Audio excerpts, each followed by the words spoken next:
ବିଛା ରାଶିରେ ଜନ୍ମିତ ବନ୍ଧୁଗଣ, ଆପଣଙ୍କୁ ଘରକୁ ଯାଇ 500 କିଲୋଗ୍ରାମ ମିଠା ବାଣ୍ଟିବାକୁ ପଡ଼ିବ। କାରଣ ଆପଣଙ୍କ ଗତ 7 ଜୀବନରେ ଆପଣ ଯେଉଁ ଖୁସି ଅନୁଭବ କରିନାହାନ୍ତି, ତାହା ଆଗାମୀ 24 ଘଣ୍ଟା ମଧ୍ୟରେ ଆପଣଙ୍କ ପାଖକୁ ଆସିବ। ନ୍ୟାୟର ଦେବତା ଶନି, ବ୍ରହ୍ମା, ବିଷ୍ଣୁ ଏବଂ ମହେଶଙ୍କ ତ୍ରିମୂର୍ତ୍ତି ସହିତ ଏହି ଦିବ୍ୟ ନିର୍ଦ୍ଦେଶ ଜାରି କରିଛନ୍ତି। ବର୍ତ୍ତମାନ ମାତା ଧନଲକ୍ଷ୍ମୀ ନିଜେ ତାଙ୍କ ଉପସ୍ଥିତିରେ ଆପଣଙ୍କ ଜୀବନକୁ ସୁନ୍ଦର କରିବେ।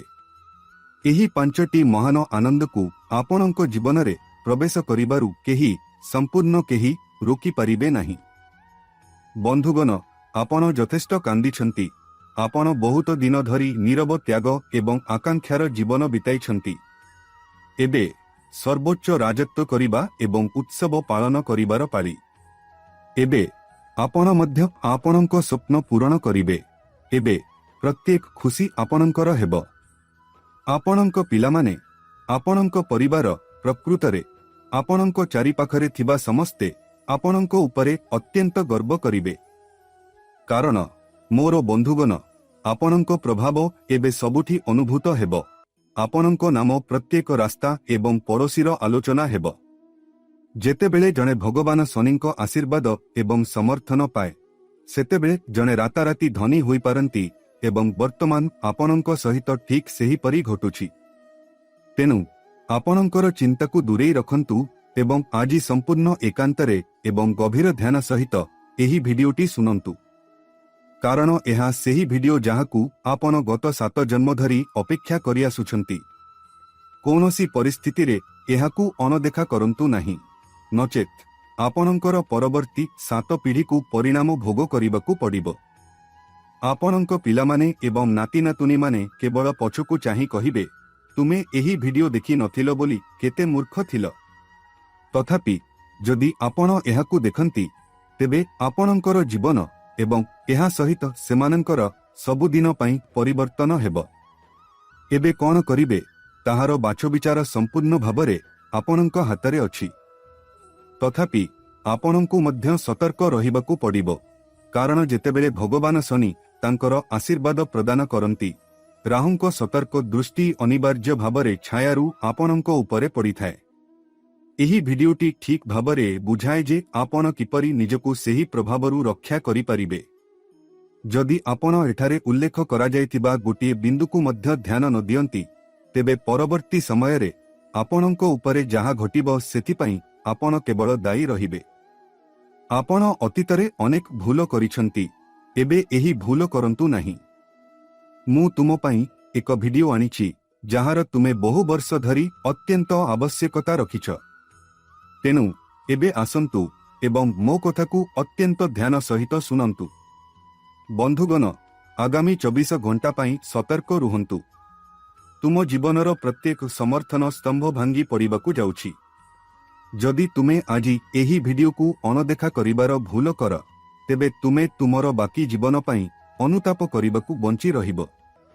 ତୁମେ ଅସହାୟ ଭାବରେ ଲୁହ ପୋଛିବ ନାହିଁ, ଗୋଟିଏ ବି ଆତ୍ମା ନାହିଁ ତୁମର ଲୁହ ପୋଛିବା ପାଇଁ। କାରଣ ମୋର ବନ୍ଧୁଗଣ, ଭଲ ଭାବରେ ଦେଖ ଏହି ସମୟରେ ଘଟୁଥିବା ଘଟଣାଗୁଡ଼ିକ। ବର୍ତ୍ତମାନ ଘଟୁଥିବା ଘଟଣାଗୁଡ଼ିକ ଗ୍ରହ ପରିବର୍ତ୍ତନ କିମ୍ବା ନିର୍ଦ୍ଦିଷ୍ଟ ନକ୍ଷତ୍ରିକ ସଂରଚନାର ଫଳାଫଳ ନୁହେଁ, ବରଂ କିଛି ଗୁପ୍ତ ଅଦୃଶ୍ୟ ଶକ୍ତି ଦ୍ୱାରା ସେଗୁଡ଼ିକୁ ତୁମର ଘରକୁ ନିମନ୍ତ୍ରଣ କରାଯାଉଛି, ଯାହା ବିଷୟରେ ତୁମେ ଏପର୍ଯ୍ୟନ୍ତ ସମ୍ପୂର୍ଣ୍ଣ ଅଜ୍ଞ ରହିଛ। ତୁମେ ଭାବୁଥିବ, ଓହୋ, ଗୁରୁ କେବଳ ଅବାନ୍ତର କଥା କହୁଛନ୍ତି, ପ୍ରକୃତରେ ଏପରି କିଛି ଘଟେ ନାହିଁ।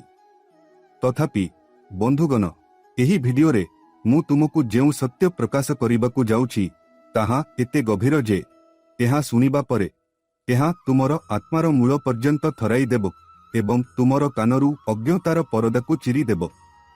କାରଣ ମୁଁ ତୁମକୁ ଏବେ କହୁଛି, ବନ୍ଧୁଗଣ, ତୁମ ଘର ଭିତରେ ପ୍ରକୃତରେ କିଛି ଅଦୃଶ୍ୟ ଶକ୍ତି ଲୁଚି ରହିଛି, ଯାହା ବିଷୟରେ ତୁମେ ଆଜି ପର୍ଯ୍ୟନ୍ତ ଅଜ୍ଞ ରହିଛ।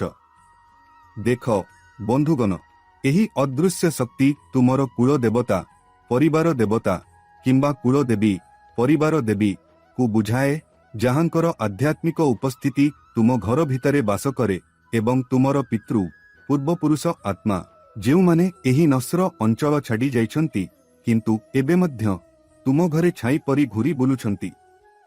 ତୁମେ ଦେଖ ବନ୍ଧୁଗଣ, ଯେତେବେଳେ ଆମ ପରିବାରର ଜଣେ ସଦସ୍ୟ ମୃତ୍ୟୁବରଣ କରନ୍ତି ଏବଂ ପରଲୋକରେ ପ୍ରବେଶ କରନ୍ତି, ସେମାନଙ୍କର ସାରର ଏକ ଛୋଟ ଅଂଶ ଆମ ଘରେ ସର୍ବଦା ରହିଯାଏ। ଏହି ସାରକୁ ଆମେ ଆମର ପିତୃ ବୋଲି କହୁ। ଏବେ ଏହି ପରିସ୍ଥିତିକୁ ବିଚାର କର। କେତେକ ସମୟରେ ଏକ ଶିଶୁ ପରିବାରରେ ଜନ୍ମ ହୁଏ କିନ୍ତୁ ଜନ୍ମ ପରେ ତୁରନ୍ତ ମୃତ୍ୟୁବରଣ କରେ। ସେହି ପିଲାଟି ମଧ୍ୟ ପିତୃର ରାଜ୍ୟରେ ପ୍ରବେଶ କରେ। ଏବଂ କାହିଁକି? କାରଣ ସେହି ପିଲାଟି ଆମ ବଂଶରେ ଜନ୍ମ ହୋଇଥିଲା ଏବଂ ସେମାନଙ୍କ ମୃତ୍ୟୁ ପରେ ସେହି ବଂଶ ସେମାନଙ୍କର ପୂର୍ବପୁରୁଷ ପରିବାରରେ ପରିଣତ ହୁଏ, ଯାହା ସହିତ ସେମାନେ ଏକ ଆତ୍ମା ଭାବରେ ବନ୍ଧା ହୋଇ ରୁହନ୍ତି। ତେଣୁ ବନ୍ଧୁଗଣ, ମୁଁ ଆପଣଙ୍କୁ ଜଣାଇବାକୁ ଚାହୁଁଛି ଯେ ଏହି ଅଦୃଶ୍ୟ ଶକ୍ତିଗୁଡ଼ିକ ବର୍ତ୍ତମାନ ଆପଣଙ୍କ ଘରେ ତିନୋଟି ପ୍ରମୁଖ ଘଟଣା ଆମନ୍ତ୍ରଣ କରୁଛନ୍ତି। ଏହି ଭିଡିଓରେ ମୁଁ ଏହି ତିନୋଟି ଘଟଣା ବିଷୟରେ ବିସ୍ତୃତ ଭାବରେ ଆଲୋଚନା କରିବି।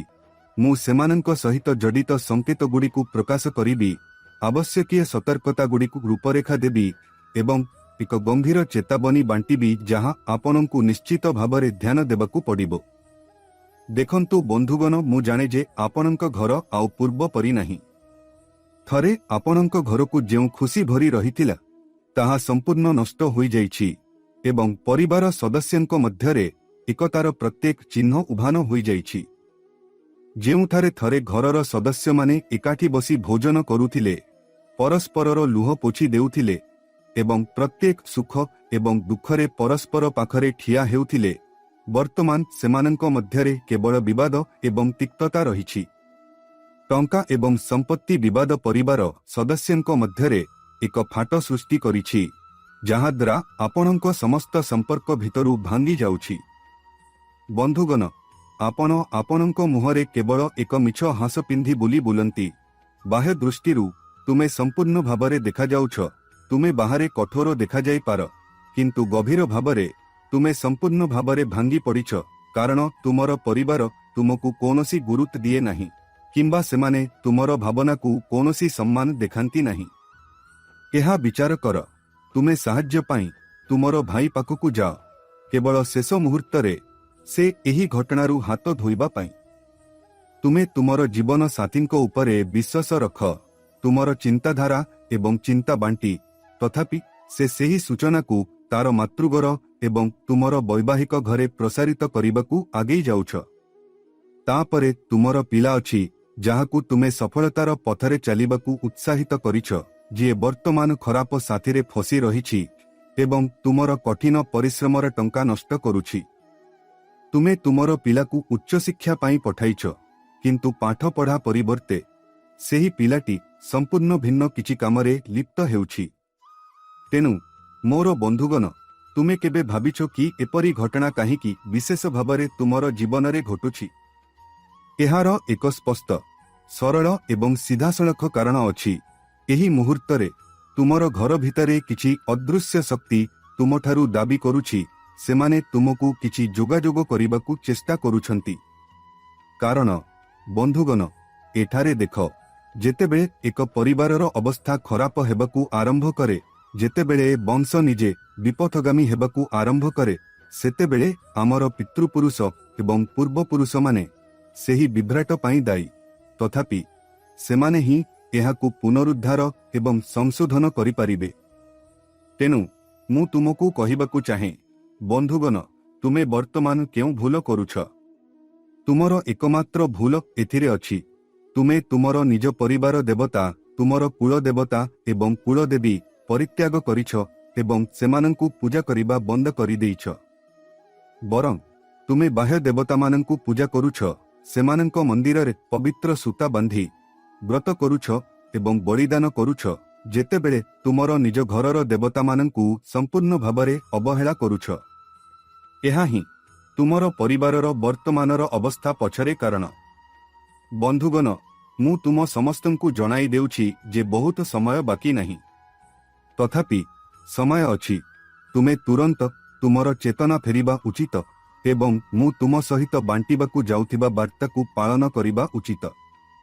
କାରଣ ଯଦି ତୁମେ ଏବେ ମଧ୍ୟ ତୁମର ପଥ ସଂଶୋଧନ କରିବାରେ ବିଫଳ ହୁଅ, ଯଦି ତୁମେ ମୋ କଥା ଖୋଲା କାନରେ ଶୁଣ ନାହିଁ, ଏବଂ ସେଗୁଡ଼ିକୁ ତୁମ ଜୀବନରେ ପ୍ରୟୋଗ କର ନାହିଁ, ତେବେ ତୁମଠାରୁ ମୂର୍ଖ ଆଉ କେହି ନାହିଁ। ତେଣୁ ଧ୍ୟାନ ଦିଅ, ଏହି ଭିଡିଓଟି ପ୍ରକୃତରେ ସ୍ୱତନ୍ତ୍ର ହେବାକୁ ଯାଉଛି। ଏହା ସେହି ଭିଡିଓ ଯାହାକୁ ତୁମେ ସମସ୍ତେ ଏତେ ଉତ୍ସାହର ସହିତ ଅପେକ୍ଷା କରିଛ, ଯାହାକୁ ତୁମର କାନ ଶୁଣିବାକୁ ଏବଂ ତୁମର ଆଖି ଦେଖିବାକୁ ଆଗ୍ରହୀ। ତେଣୁ ଏହି ଗୁରୁତ୍ୱପୂର୍ଣ୍ଣ ଭିଡିଓରେ ଥିବା ଗୁରୁତ୍ୱପୂର୍ଣ୍ଣ ସୂଚନାକୁ ଆପଣ ଖୋଜିବା ପୂର୍ବରୁ ଦୟାକରି ଏହାକୁ ଲାଇକ୍ କରିବା ପାଇଁ କିଛି ସମୟ ନିଅ, କାରଣ ଲାଇକ୍ ସମ୍ପୂର୍ଣ୍ଣ ମାଗଣା। ଏହା ବ୍ୟତୀତ ତଳେ ଥିବା ମନ୍ତବ୍ୟ ବିଭାଗରେ ତୁମର ନିର୍ଦ୍ଦିଷ୍ଟ ପାରିବାରିକ ଦେବତା, କୁଳଦେବତା ଏବଂ କୁଳଦେବୀଙ୍କ ନାମ ଲେଖିବାକୁ ନିଶ୍ଚିତ କର ଏବଂ ସେମାନଙ୍କୁ ତୁମର ନମସ୍କାର, ଜୟ ଜୟ କର ପ୍ରଦାନ କର। ସେମାନେ ତୁମର ଘର ସୁରକ୍ଷା କରିବେ ଏବଂ ତୁମର ପରିବାରର ଯତ୍ନ ନେବେ। ବର୍ତ୍ତମାନ ବନ୍ଧୁଗଣ, ମୁଁ ତୁମକୁ ସତର୍କ କରାଇ ଦେଉଛି, ଆଗାମୀ ଦିନମାନଙ୍କରେ ଦୈନନ୍ଦିନ କାର୍ଯ୍ୟଧାରା ଅରାଜକ ଏବଂ ଓଲଟପାଲଟ ହେବାକୁ ଯାଉଛି। ତୁମେ ଗୋଟିଏ ଭୁଲ ହେବା ପୂର୍ବରୁ ଗୋଟିଏ ଜିନିଷ ଠିକ୍ କରିବାରେ କଷ୍ଟକର ହେବ। ତୃତୀୟଟି ଭାଙ୍ଗିବା ପୂର୍ବରୁ ତୁମେ ସେହି ଦ୍ୱୟ ସମସ୍ୟାକୁ କଷ୍ଟକର ଭାବରେ ସମାଧାନ କରିପାରିବ ଏବଂ ଯେତେବେଳେ ତୁମେ ସେହି ତୃତୀୟ ସମସ୍ୟାର ସମାଧାନ କରିବ, ସେତେବେଳେ ଚତୁର୍ଥ ବିପଦ, ଏକ ନୂତନ ସମସ୍ୟା ତୁମର ଦ୍ରକୁ ଆଘାତ କରିବ। ଏହା କହିବାର ଏକମାତ୍ର ଅର୍ଥ ଏବଂ ଉଦ୍ଦେଶ୍ୟ ହେଉଛି ଏହି କଥା ଉପରେ ଗୁରୁତ୍ୱ ଦେବା ଯେ ଏହି ସମୟରେ ତୁମେ କେବଳ ଭାଗ୍ୟ କିମ୍ବା ଭାଗ୍ୟରୁ କୌଣସି ସମର୍ଥନ ପାଇବ ନାହିଁ। ତୁମର ଏକମାତ୍ର ସହଯୋଗୀ ହେବ କଠିନ ପରିଶ୍ରମ।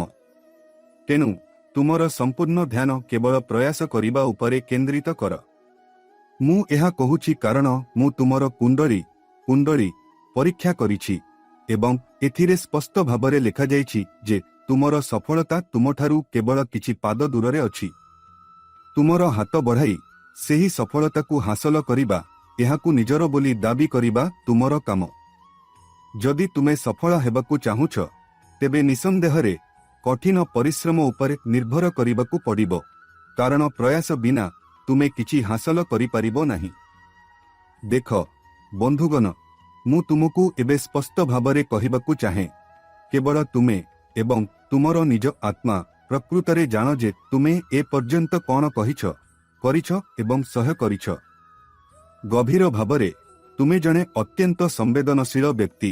ଯେତେବେଳେ ଛୋଟମୋଟ ଦୁଃଖ କିମ୍ବା କଷ୍ଟ ଆସେ, ତୁମେ ଆଭ୍ୟନ୍ତରୀଣ ଭାବରେ ଭାଙ୍ଗି ପଡ଼େ।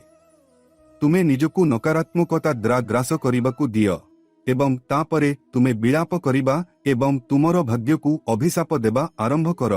ଓହୋ, ମୋର ଭାଗ୍ୟ ଭୟଙ୍କର, କିମ୍ବା ଓହୋ, ମୋର ଜୀବନ ଏକ ବିପର୍ଯ୍ୟୟ।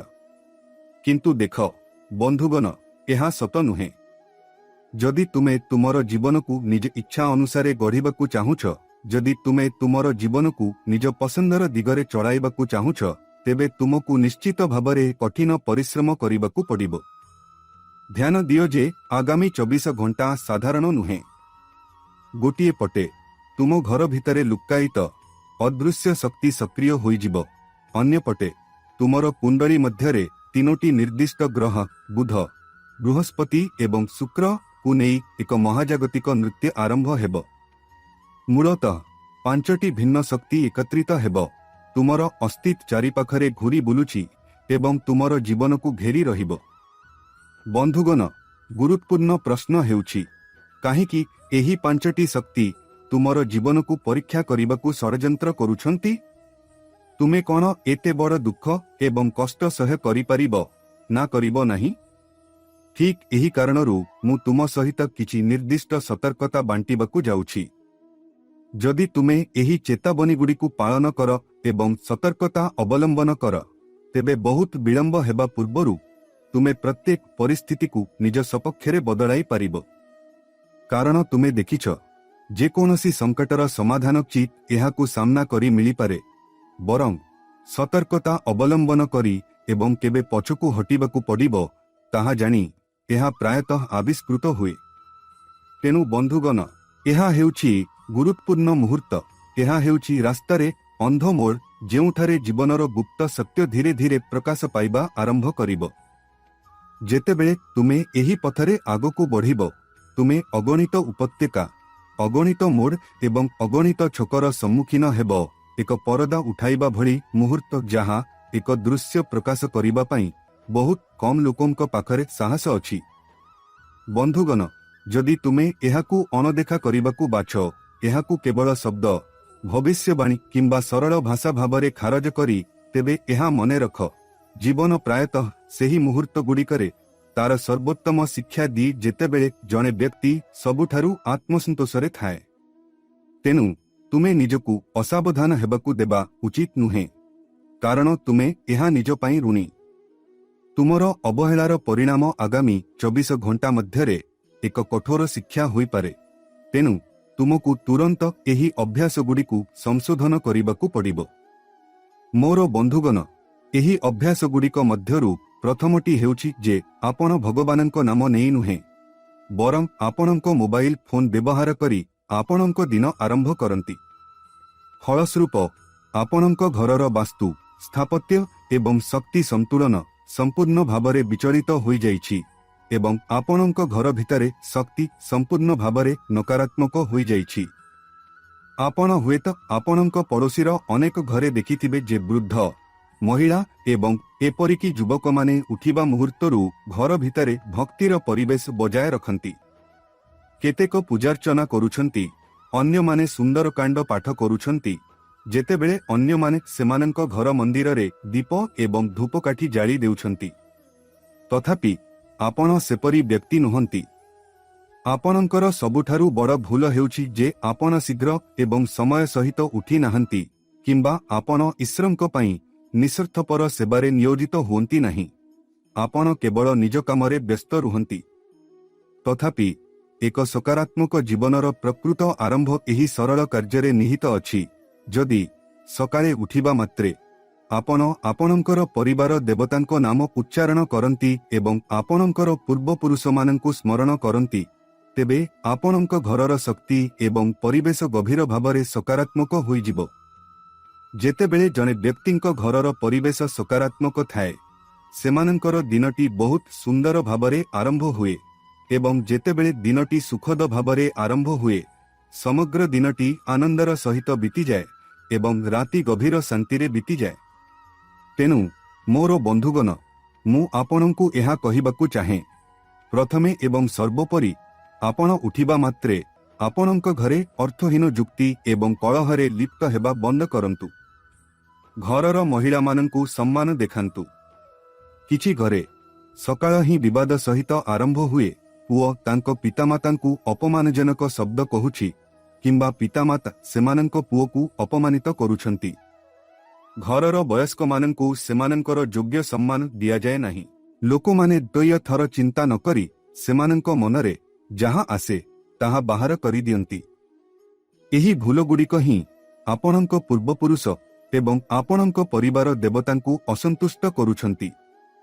ଏବଂ ଯେତେବେଳେ ଏହି ଅଦୃଶ୍ୟ ଶକ୍ତିଗୁଡ଼ିକ ଅସନ୍ତୁଷ୍ଟ ହୁଅନ୍ତି, ସେତେବେଳେ ଜଣେ ବ୍ୟକ୍ତିଙ୍କ ଜୀବନରେ ଅଦୃଶ୍ୟ ଦୁଃଖ ପ୍ରକାଶ ପାଇବା ଆରମ୍ଭ ହୁଏ। ଏଗୁଡ଼ିକ ଗୁରୁତର ଆର୍ଥିକ କ୍ଷତି, ହଠାତ୍ ଏକ ଗୁରୁତର ରୋଗର ଆରମ୍ଭ, କିମ୍ବା ଆପଣଙ୍କ ହାତରେ ଟଙ୍କା ଆସିବା ଏବଂ ତୁରନ୍ତ ଖସିଯିବାର ରୂପ ନେଇପାରେ। ପ୍ରାୟତଃ ଚିକିତ୍ସା ଖର୍ଚ୍ଚ ଏତେ ବୃଦ୍ଧି ପାଏ ଯେ ଜଣଙ୍କ କଷ୍ଟାର୍ଜିତ ଆୟ ମଧ୍ୟ ସେଗୁଡ଼ିକୁ ପୂରଣ କରିବା ପାଇଁ ପର୍ଯ୍ୟାପ୍ତ ପ୍ରମାଣିତ ହୁଏ। ଡାକ୍ତରଖାନାର ଅସୀମ ନିରର୍ଥକ ପରିକ୍ରମା କରିବା ଏପରି ଜିନିଷଗୁଡ଼ିକ, ମୋର ବନ୍ଧୁମାନେ, ପ୍ରାୟତଃ ଘଟେ ଯେତେବେଳେ ଆମର ପୂର୍ବପୁରୁଷ ଏବଂ ପରିବାର ଦେବତାମାନେ ଆମ ଉପରେ ଅସନ୍ତୁଷ୍ଟ ହୁଅନ୍ତି। ଆମେ ଯେଉଁ ସମସ୍ତ ଟଙ୍କା ରୋଜଗାର କରୁଛୁ, ତାହା ଶୋଧ ଏବଂ ଚିକିତ୍ସାରେ ଖର୍ଚ୍ଚ ହୋଇଯାଏ। ଯେତେବେଳେ ଆମେ ଯାଞ୍ଚ ପାଇଁ ଡାକ୍ତରଙ୍କ ପାଖକୁ ଯାଉ, ଡାକ୍ତର ମଧ୍ୟ ଘୋଷଣା କରନ୍ତି ଯେ କୌଣସି ଶାରୀରିକ ରୋଗ କିମ୍ବା ଚିକିତ୍ସା ସମସ୍ୟା ନାହିଁ। ତଥାପି ଆମର ମନ ଅସ୍ଥିର ଏବଂ ଅନିଶ୍ଚିତ ରହିଥାଏ। ଏକ ଗୁରୁତ୍ୱପୂର୍ଣ୍ଣ ପରିମାଣରେ ଆଜିର ସମୟରେ ପ୍ରାୟ ପ୍ରତ୍ୟେକ ଘରେ ଏପରି ଘଟଣା ଘଟୁଛି। ତେଣୁ ମୋର ବନ୍ଧୁମାନେ, ମୁଁ ଆପଣଙ୍କୁ ଏବେ ଆପଣଙ୍କୁ କ'ଣ ସତର୍କତା ଅବଲମ୍ବନ କରିବାକୁ ପରାମର୍ଶ ଦେଉଛି। ପ୍ରଥମେ ଏବଂ ସର୍ବୋପରି ଆପଣଙ୍କ ଘରେ ଆପଣଙ୍କ ପରିବାର ଦେବତାଙ୍କ ପାଇଁ ଏକ ଜାଗରଣ, ରାତି ଜାଗରଣ ଆୟୋଜନ କରନ୍ତୁ। ସେମାନଙ୍କୁ ନିମନ୍ତ୍ରଣ କର ଏବଂ ସେମାନଙ୍କ ପାଇଁ ସମର୍ପିତ ଏକ ପବିତ୍ର ବେଦୀ ଚକି ସ୍ଥାପନ କର। କାରଣ ମୁଁ ତୁମକୁ ସତର୍କ କରାଇ ଦେଉଛି, ମୋର ବନ୍ଧୁଗଣ, ଏହି ସମସ୍ତ ଶକ୍ତି ଆଗାମୀ 24 ଘଣ୍ଟା ମଧ୍ୟରେ ତୁମର ଆତ୍ମାକୁ ପରୀକ୍ଷା କରିବାକୁ ଏକତ୍ରିତ ହେଉଛନ୍ତି। କାହିଁକି? କାରଣ ବ୍ରହ୍ମାଣ୍ଡର ନିୟମ କେବେ ବି ଛୋଟ ନୁହେଁ।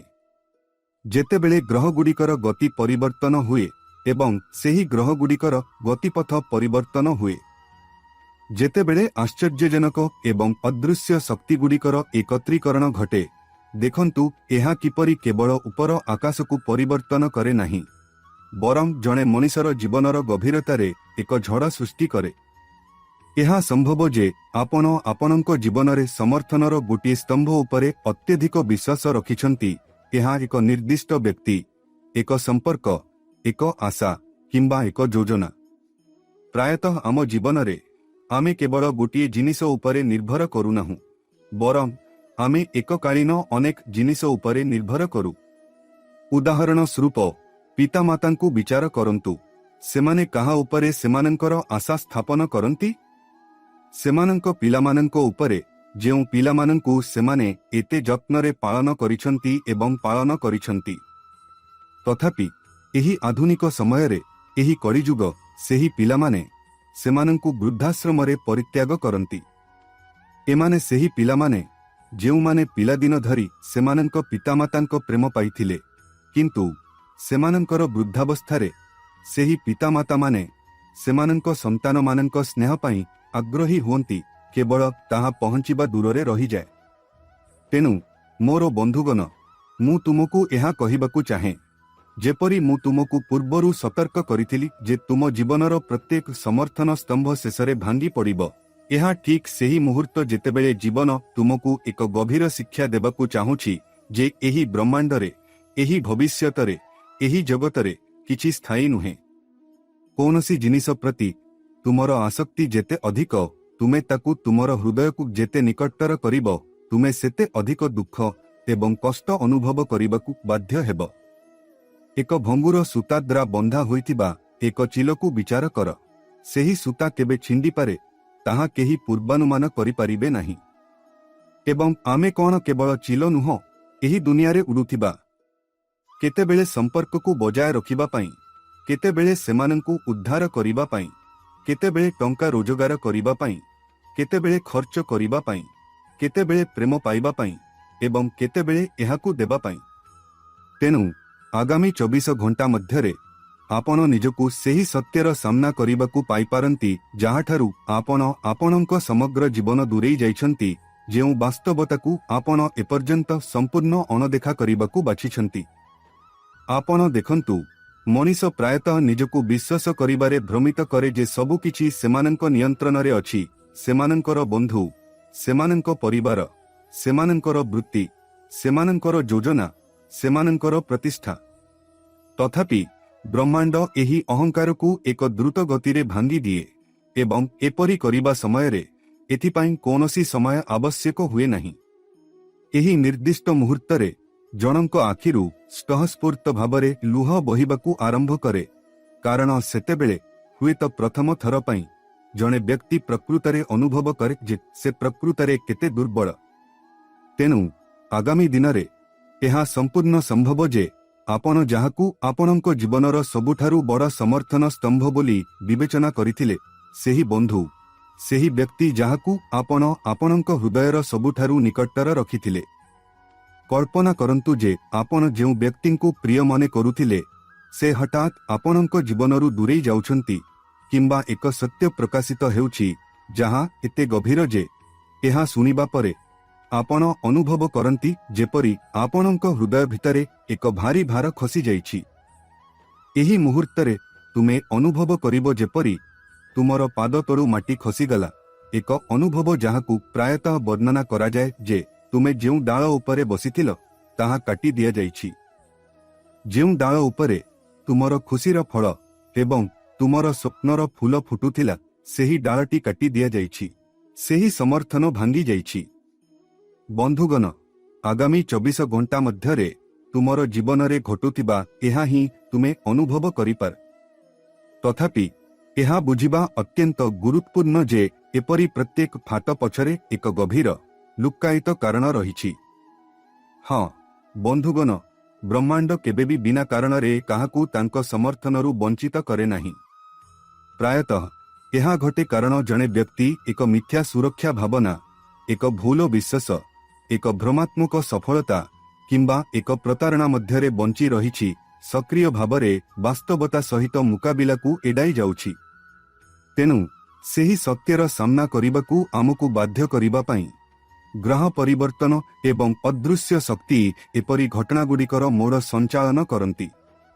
ଏବଂ ମୁଁ ତୁମକୁ କହିବାକୁ ଚାହେଁ, ବନ୍ଧୁଗଣ, ଆଗାମୀ 24 ଘଣ୍ଟା ତୁମକୁ ଅନୁଭବ କରାଇପାରେ ଯେ ଯେଉଁ ଲୋକମାନଙ୍କୁ ତୁମେ ନିଜର ବୋଲି ଭାବୁଥିଲ, ଯେଉଁମାନଙ୍କୁ ତୁମେ ତୁମର ହୃଦୟ ଏବଂ ଜୀବନର ସବୁଠାରୁ ନିକଟତମ ବୋଲି ବିଶ୍ୱାସ କରୁଥିଲ, ବନ୍ଧୁଗଣ, ସେହି ସାଥୀମାନଙ୍କ ମଧ୍ୟରୁ କିଛି କେବଳ ସୁପରିବର୍ତ୍ତିତ ବନ୍ଧୁ ଥିଲେ, ଯେତେବେଳେ ପରିସ୍ଥିତି ସେମାନଙ୍କୁ ଅନୁକୂଳ କରିଥିଲା ସେତେବେଳେ ଉପସ୍ଥିତ ଥିଲେ। ଏବଂ ଯେତେବେଳେ ପରିସ୍ଥିତି ପରିବର୍ତ୍ତନ ହୁଏ, ମୁହଁ ମଧ୍ୟ ପରିବର୍ତ୍ତନ ହୁଏ। ଏହା ଠିକ୍ ସେହି ମୁହୂର୍ତ୍ତ ଯେତେବେଳେ ଜିନିଷଗୁଡ଼ିକର ପ୍ରକୃତ ସ୍ୱଭାବ ପ୍ରକାଶିତ ହୁଏ, ଯେତେବେଳେ ଗହମକୁ ଭୁଷୁଡ଼ିରୁ ଅଲଗା କରାଯାଏ। ଆପଣ ଏକ ବାର୍ତ୍ତା, ଏକ ଖବର, ଏକ ଘଟଣା କିମ୍ବା ଏକ ନିର୍ଦ୍ଦିଷ୍ଟ ଆଚରଣର ସମ୍ମୁଖୀନ ହୋଇପାରନ୍ତି ଯାହା ଆପଣଙ୍କୁ ମୂଳରୁ ହଲାଇ ଦିଏ। ଆପଣ ନିଜକୁ ଭାବୁଥିବେ, ଏହା କାହିଁକି ହେଲା? ଯେଉଁ ବ୍ୟକ୍ତି ଥରେ ମୋ ସହିତ ଠିଆ ହେବାକୁ ପ୍ରତିଶ୍ରୁତି ଦେଇଥିଲେ, ସେ ଏବେ ପ୍ରଥମେ କାହିଁକି ମୁହଁ ଫେରାଇ ନେଉଛନ୍ତି? ତଥାପି ଏହା ହେଉଛି ଏକ ତିକ୍ତ ସତ୍ୟ ଯାହାକୁ ଆମେ ଜୀବନ ବୋଲି କହିଥାଉ, କାରଣ ଜୀବନରେ କିଛି ସ୍ଥାୟୀ ନୁହେଁ। ପ୍ରତ୍ୟେକ ମଣିଷ ନିଜ ଭିତରେ ଦୁଇଟି ଭିନ୍ନ ଦିଗ ପୋଷଣ କରେ, ଯାହାକୁ ସେମାନେ ଦୁନିଆକୁ ପ୍ରଦର୍ଶନ କରିବାକୁ ବାଛନ୍ତି ଏବଂ ଯାହାକୁ ସେମାନେ ଅନ୍ୟମାନଙ୍କଠାରୁ ଲୁଚାଇ ରଖନ୍ତି। ବନ୍ଧୁଗଣ, ଏହା ହେଉଛି ଆମର ଜୀବନ ବୋଲି ଆମେ କହିଥିବା ଅସ୍ତିତ୍ୱର କଠୋର ବାସ୍ତବତା, କାରଣ ଏହି ଦୁନିଆ ପ୍ରାୟତଃ ହସୁଥିବା ମୁହଁ ପଛରେ ସ୍ୱାର୍ଥପରତାରେ ପରିପୂର୍ଣ୍ଣ ଏବଂ ଯେତେବେଳେ ସମୟ ପରିବର୍ତ୍ତନ ହୁଏ, ସେହି ସ୍ୱାର୍ଥପରତା ପୃଷ୍ଠକୁ ଆସେ। ଅନେକଙ୍କ ପାଇଁ ଏହି ସମୟ ଆର୍ଥିକ ଚିନ୍ତା ମଧ୍ୟ ଆଣିପାରେ, କାରଣ ଆଧୁନିକ ଜୀବନରେ ଟଙ୍କା ସବୁଠାରୁ ଗୁରୁତ୍ୱପୂର୍ଣ୍ଣ ସାମଗ୍ରୀ ପାଲଟିଛି। ଯଦି ତୁମେ ଟଙ୍କା ରୋଜଗାର କରିନାହଁ, ଯଦି ତୁମେ ତୁମର ସ୍ୱପ୍ନ ପୂରଣ କରିନାହଁ, ତୁମର ସ୍ୱପ୍ନର ଘର ତିଆରି କରିନାହଁ କିମ୍ବା ତୁମର ସ୍ୱପ୍ନର ଗାଡ଼ି କିଣିନାହଁ, ତେବେ ଏହି ଦୁନିଆରେ କେହି କେବେ ତୁମକୁ ପ୍ରକୃତରେ ସମ୍ମାନ ଦେବେ ନାହିଁ କିମ୍ବା ତୁମକୁ ଜୀବନରେ କୌଣସି ଗୁରୁତ୍ୱ ଦେବେ ନାହିଁ। ହଁ ବନ୍ଧୁଗଣ, ମୁଁ ତୁମକୁ ସତର୍କ କରାଇ ଦେଉଛି, ହଠାତ୍ ଏକ ଅପ୍ରତ୍ୟାଶିତ ଖର୍ଚ୍ଚ ଆସିପାରେ ଯାହାକୁ ତୁମେ କଳ୍ପନା ମଧ୍ୟ କରିନଥାନ୍ତ, କିମ୍ବା ଏକ ଯୋଜନା ଯାହା ପଥର ଭଳି ମନେ ହେଉଥିଲା, ଯାହା ତୁମର ହାତରେ ଦୃଢ଼ ଭାବରେ ଥିଲା, ହଠାତ୍ ତୁମ ଆଖି ଆଗରେ ଭାଙ୍ଗି ପଡ଼ିବା ପରି ଦେଖାଯାଇପାରେ। ଏହା କୂଳରେ ନିର୍ମିତ ଏକ ବାଲି ଦୁର୍ଗ ପରି ଗୋଟିଏ ଲହର ଆସିବା ସହିତ ସବୁକିଛି ଧୋଇ ହୋଇଯାଏ। ଏହା ସେହି ଗୁରୁତ୍ୱପୂର୍ଣ୍ଣ ମୁହୂର୍ତ୍ତ, ସେହି ଗୁରୁତ୍ୱପୂର୍ଣ୍ଣ କ୍ଷଣ ଯେତେବେଳେ ଜଣେ ବ୍ୟକ୍ତି ନିଜ ଭିତରେ ଗଭୀର ଭାବରେ ଦେଖିବାକୁ ବାଧ୍ୟ ହୁଏ। କାରଣ ଯେତେବେଳେ ବାହ୍ୟ ସମର୍ଥନ ଭୁଷୁଡ଼ି ପଡ଼େ, ସେତେବେଳେ ଏହା ଜଣଙ୍କର ଆଭ୍ୟନ୍ତରୀଣ ଶକ୍ତି ଉଭା ହୁଏ। ତଥାପି ଏହି ପ୍ରକ୍ରିୟା ସହଜ ନୁହେଁ। ଏହା ଯନ୍ତ୍ରଣା, ନିରାଶା ଏବଂ ଲୁହରେ ପରିପୂର୍ଣ୍ଣ। କାରଣ ଜଣେ ମଣିଷ ହୃଦୟ ସହିତ ଗଭୀର ଭାବରେ ଜଡ଼ିତ ଏକ ପ୍ରାଣୀ। ଆମ ପାଇଁ ସମ୍ପର୍କ କେବଳ ଶବ୍ଦ ନୁହେଁ, ବରଂ ଆମର ଭାବନାର ମୂଳ। ଏବଂ ଯେତେବେଳେ ଏହି ମୂଳଗୁଡ଼ିକ ହଲିଯାଏ, ଆତ୍ମା ଥରି ଉଠେ। ଏକ ଗଭୀର ଆଭ୍ୟନ୍ତରୀଣ କମ୍ପନ ଜଣଙ୍କର ନିଜ ଶରୀରରେ ଲହରୀ ଖେଳିବାକୁ ଆରମ୍ଭ କରେ। ଏହି କାରଣରୁ ପୁରୁଣା କଥାଟି ସତ୍ୟ ହୁଏ, କେବଳ ଯିଏ ଭାର ବହନ କରେ ସେ ପ୍ରକୃତରେ ଏହାର ଓଜନ ଜାଣେ। ଯେତେବେଳେ ଜଣେ ବ୍ୟକ୍ତି ତୁମ ଜୀବନରୁ ଚାଲିଯାଏ, ଅନ୍ୟମାନେ ଏହାକୁ କେବଳ ଏଡ଼ାଇ ଦେଇପାରନ୍ତି, ଭାବିପାରନ୍ତି, ହଁ ସେମାନେ କେବଳ ଥିଲେ। ଏହା ପ୍ରକୃତରେ ତୁମ ଜୀବନର ଏକ ଅଂଶ ଥିଲା, କିନ୍ତୁ ତୁମେ ଜାଣ, ଏହା କେବଳ ଏକ ଅଂଶ ନଥିଲା। ଏହା ତୁମର ଅସ୍ତିତ୍ୱର ସେହି ଅଂଶ ଥିଲା ଯାହା ଯିବା ପରେ ତୁମକୁ ଭିତରରୁ ଖାଲି ଏବଂ ଅସମ୍ପୂର୍ଣ୍ଣ ଅନୁଭବ କରାଇଥିଲା। ତେଣୁ ମୁଁ ତୁମକୁ ଏହା କହିବାକୁ ଚାହେଁ, ବନ୍ଧୁଗଣ, ଯେପରି ଲୁହା କେବଳ ଅଗ୍ନିରେ ପରିପୂର୍ଣ୍ଣ ହେବା ପରେ ଶକ୍ତିରେ ପରିଣତ ହୁଏ, ସେହିପରି ଜଣେ ମଣିଷ କଠିନ ପରିସ୍ଥିତିକୁ ସହ୍ୟ କରିବା ଏବଂ ପରାସ୍ତ କରିବା ପରେ ହିଁ ସେମାନଙ୍କର ପ୍ରକୃତ ଆଭ୍ୟନ୍ତରୀଣ ଶକ୍ତି ଆବିଷ୍କାର କରେ। ଏହା ବ୍ୟତୀତ ବନ୍ଧୁଗଣ, ମୁଁ ତୁମକୁ ଜଣାଇବାକୁ ଚାହୁଁଛି ଯେ ଯଦି ତୁମ ଘରେ ବର୍ତ୍ତମାନ ଛୋଟ ପିଲା ଅଛନ୍ତି, ତେବେ ଏକ ସ୍ପଷ୍ଟ ସମ୍ଭାବନା ଅଛି ସ୍ୱାସ୍ଥ୍ୟ ଦୃଷ୍ଟିକୋଣରୁ ସେମାନେ ଏହି ସମୟରେ କିଛି ସ୍ୱାସ୍ଥ୍ୟ ସମସ୍ୟାର ସମ୍ମୁଖୀନ ହୋଇପାରନ୍ତି। ତେଣୁ ମୁଁ ତୁମକୁ ଅନୁରୋଧ କରୁଛି ଯେ ଜଣେ ଦକ୍ଷ ଡାକ୍ତରଙ୍କ ସହିତ ପରାମର୍ଶ କରନ୍ତୁ କିମ୍ବା ତୁରନ୍ତ ଏକ ପ୍ରତିଷ୍ଠିତ ହସ୍ପିଟାଲକୁ ଯାଆନ୍ତୁ ଏବଂ ସେମାନଙ୍କୁ ପରୀକ୍ଷା କରାନ୍ତୁ। ମୁଁ ଆଶା କରୁଛି ବନ୍ଧୁଗଣ, ଆଜି ମୁଁ ଯେଉଁ ଅନ୍ତର୍ଦୃଷ୍ଟି ପ୍ରଦାନ କରିଛି ତାହା ତୁମେ ମୂଲ୍ୟବାନ ପାଇଛ। ମୁଁ ଏଠାରେ କରିଥିବା ଭବିଷ୍ୟବାଣୀ କୌଣସି ପ୍ରକାରେ ସାଧାରଣ ନୁହେଁ। ଏହା ଆମକୁ ଭିଡିଓର ସମାପ୍ତିକୁ ନେଇଯାଏ। ଯଦି ଆପଣ ଏହି ଭିଡିଓକୁ ଉପଭୋଗ କରିଛନ୍ତି, ଦୟାକରି ଏହାକୁ ଲାଇକ୍ କରିବାକୁ ନିଶ୍ଚିତ କରନ୍ତୁ ଏବଂ ଯଦି ଆପଣ ଏପର୍ଯ୍ୟନ୍ତ ଆମର ଚ୍ୟାନେଲକୁ ସବସ୍କ୍ରାଇବ କରିନାହାନ୍ତି, ତେବେ ଆମ ସମ୍ପ୍ରଦାୟରେ ଯୋଗ ଦେବା ପାଇଁ ଦୟାକରି ଏବେ ସବସ୍କ୍ରାଇବ କରନ୍ତୁ। ଆସନ୍ତୁ ସଂଯୋଗ ହେବା।